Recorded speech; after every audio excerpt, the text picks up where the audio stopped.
Good afternoon. My name is Yolanda. I'm a mother and I'm an advocate. For the past almost 2 years, we have been in the midst of a global pandemic. Many of Americans have lost their jobs. We've lost over 700,000 Americans to COVID-19. But we were in the midst of a pandemic long before COVID-19. We were in the midst of a poverty pandemic. I'll explain. Most people don't think of poverty as something that's very close to them. It is actually just one step behind you. And one misstep, one illness, one missed paycheck, and you are living in poverty. There are many roads into poverty, but there are very few sidewalks and roads out. And if you're lucky to find a sidewalk, then you are just one of very few. So I'll tell you a little bit of my story. My story is steeped in poverty. I married really young.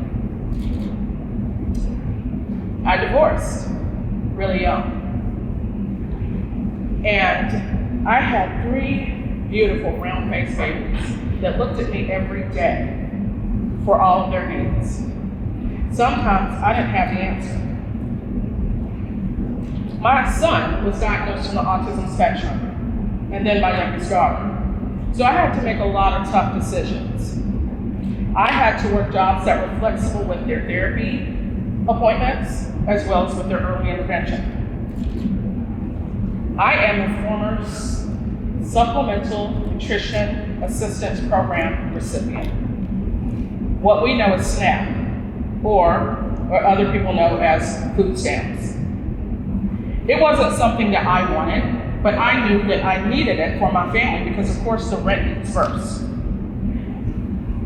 So for years, as my children worked to become the best of themselves, I worked to make that possible because I did not want my kids to be statistics. As time went on, 2012, broke, college student, 3 kids, all in elementary school, I decided to go back to college. Now, this idea was not born with the best of intentions because, of course, how are you going to pay the bills?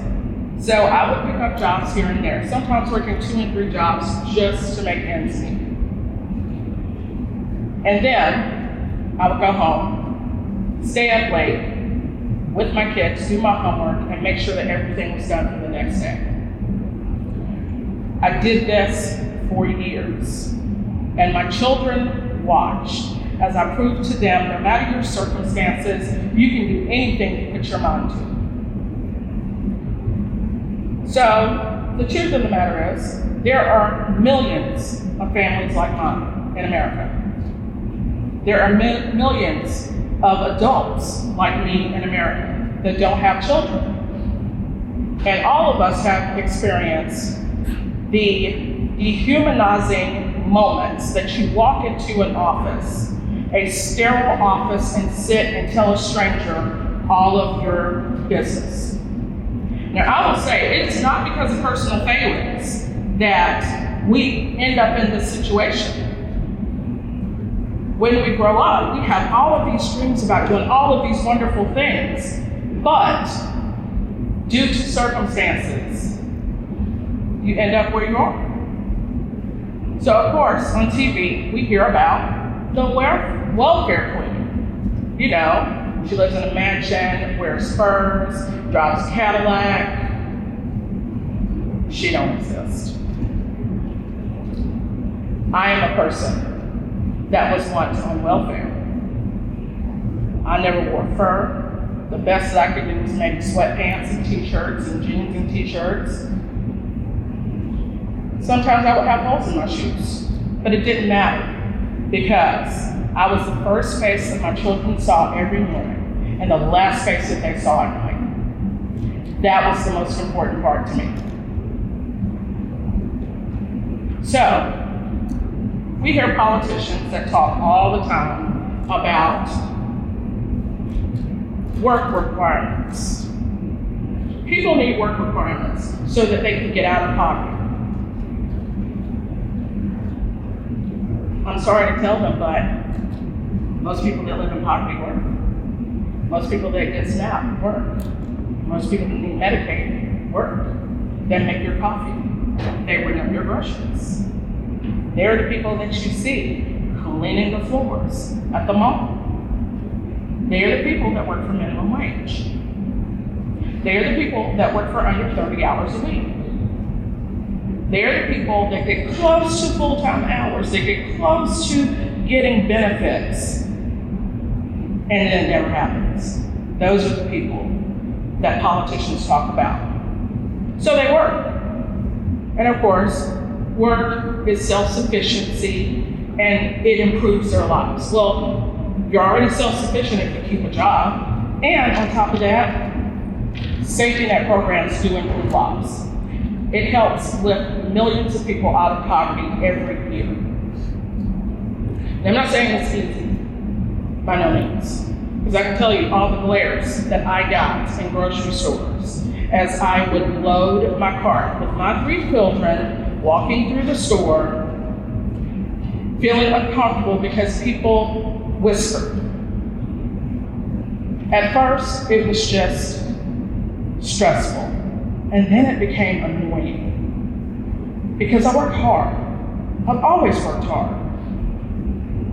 But these people didn't know me. Most of my friends didn't even know that I was on safety net programs until I told them. So imagine the conversations that would happen in front of me about the poor, lazy people that want to sit at home all day and do nothing. I was poor, but I wasn't lazy and I wasn't sitting at home.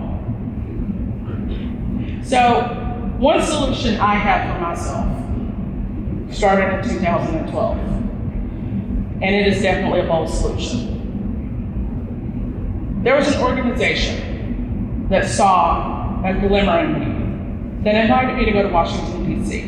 Now, mind you, I had been to Washington, D.C. many times before. I had gone on Capitol Hill.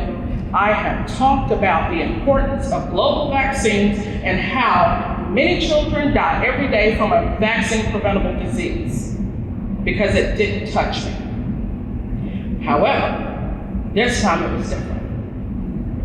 As I walked through those halls, hearing my footsteps echo back, I was going to be going into rooms, shaking out all of the cobwebs, telling all of my truth. And of course I did. And I became more empowered. Each office I went to, each building I went to, each time I told my truth. And of course, there are responses that no one wants to hear. The first one is, maybe you should retool, which is a fancy way of go back to college. And I would say I am in college. And then my favorite one, maybe if you get married, it will improve your financial situation.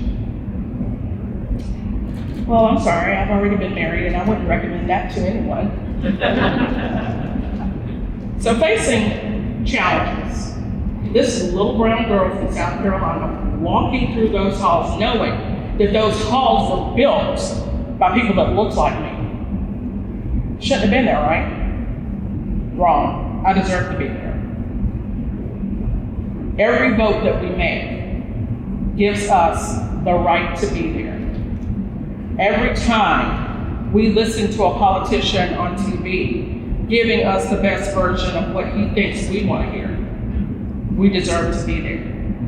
Advocacy is not everybody's whole solution, but it is a solution. It was my solution.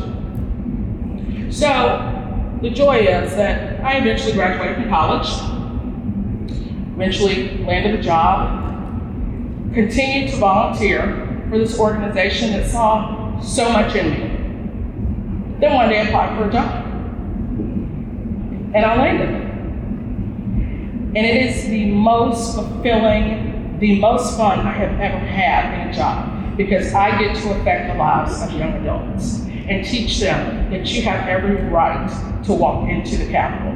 You have every right to advocate for yourself. Let me teach you how to organize people. Let me teach you what I know. That's the fun that I get to have every day. So I would say the bold solution that I would like for each one of you to take, which is called an action, is go home tonight and think about a person that you know, a person that you have never had a conversation with, but you see their struggle. You see them, make them visible to you. And then, when you see a politician on TV, get their email address and tell them, look, we have families that are spending more than 30% of their income, sometimes up to 50% of their income, just for housing. We have families that are priced out of their neighborhoods. We have a wealth inequality problem in the country that is not only affecting people that look like me, but it's affecting people that don't look like me. We can't continue to give to the top 1% and let the other 99% fight over what's left. So my bold solution to you is, each time you hear a politician say something you don't agree with, call them on it. Don't complain about it, be about it. Send them an email, call their office. Trust me, they'll pick up the phone. They pick up the phone every time I call. Schedule an appointment with the local office and tell them your truth, or tell them the truth of what you see in your community. Let them know that you're here, that you vote, and that you know that time is ticking. That as a country, we're only surviving because of the 99% that are carrying the country on their backs. Let's be honest and real with them. And then tell them, inflation is going up. What's the solution for that? Gas prices are going up. What's our solution for that? We're losing truckers. What is the solution for that? Start asking them hard questions that no one else will ask them. And don't take no for an answer. Thank you.